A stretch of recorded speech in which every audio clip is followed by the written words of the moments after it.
A stream of electron from a heated filament was passed to charged plate kept at a potential difference of V.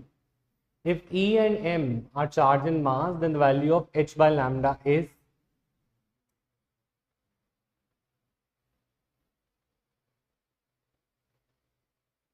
ये तो D Broglie wavelength का है. कौन सा part? D part. B part कैसे आया? Physics से आया. फिजिक्स बड़ा परेशान कर रहा है. अच्छा, तो एक डी ब्रॉगली वेवलेंथ का फॉर्मूला है h बाय एम वी, है ना? ठीक है. Pass through to charge if E and M are the charge in मास.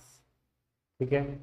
तो तुम्हें ये भी याद रखना है कि स्टॉपिंग पोटेंशियल क्या होता है.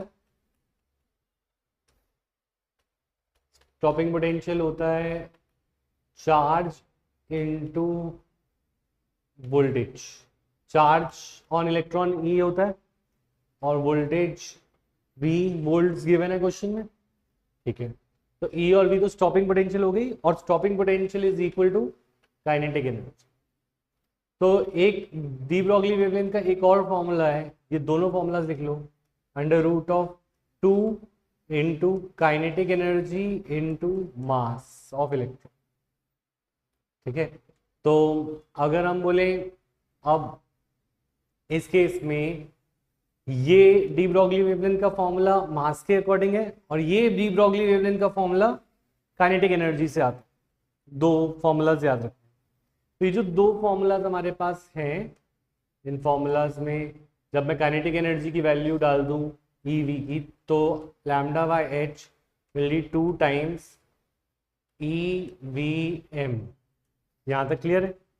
और अगर मैं इसको इधर ले जाऊं और h बाय लैम्डा को इधर ले जाऊं तो h by lambda will be equal to under root of 2ev या 2mev.